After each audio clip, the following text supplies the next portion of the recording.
আপনার কোনো দিকে তাকানোর দরকার নাই। আপনি বিশ্বাস করতে শিখেন। সালাউদ্দিন আপনাকে বিড়ালের টুপি পরে রাখছে, আপনি তাদের বাচ্চা, আপনি বিশ্বাস করতে শিখেন। যদি ভারতের সাথে কোনো চুক্তি করেন, ভারতের সাথে দফারফা করেন, আমরা আপনাকে আসসালামু আলাইকুম জানাবো। তখন আপনাকে আমরা দেখবো না আপনি কার সন্তান। আগের কালে কিছু অশিক্ষিত রাজা হইতো, তাকে যদি কেউ জিজ্ঞেস করতো, ডানে ডানে ডানে তাকিয়ে বলতো কি বলবো। এখন তারেক রহমানকে কিছু জিজ্ঞেস করলে ডানে টাকা সালাউদ্দিনের দিকে কি বলবো, আরেকবার জিজ্ঞেস করে হলো বায়ু টাকায় কি বলবো। আমরা সরকার প্রধানকে বলবো, আপনার কোনো দিকে তাকানোর দরকার নাই। আপনি বিশ্বাস করতে শিখেন। সালাউদ্দিন আপনাকে বিড়ালের টুপি পরে রাখছে, আপনি তাদের বাচ্চা, আপনি বিশ্বাস করতে শিখেন। আপনার বাপ ভারতের বিরুদ্ধে দাঁড়িয়েছিল, আপনার রক্ত তার সন্তান, আপনার মা ভারতের বিরুদ্ধে দাঁড়িয়েছিল। আপনার শরীরে বেগম খালেদা জিয়ার রক্ত।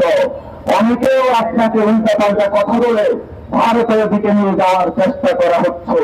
আমরা আপনাকে সাবধান করে দিচ্ছি, যদি ভারতের সাথে কোনো চুক্তি করেন, ভারতের সাথে দফারফা করেন, আমরা আপনাকে আসসালামু আলাইকুম জানাবো।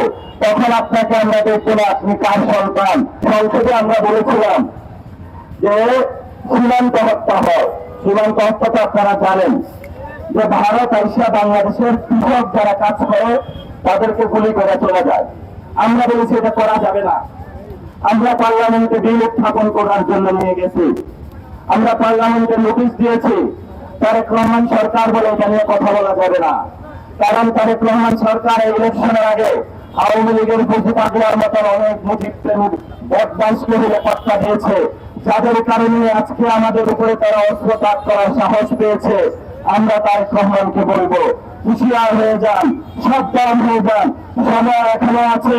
যদি হুঁশিয়ার না হন, জনতা পঙ্গপালে ঢাকা আপনার অফিসের দিকে যাবে, আপনারও শেখ হাসিনার মতন পালাইতে বাধ্য হবেন, বাংলাদেশে স্থায়ী ঠিকানা হবে না।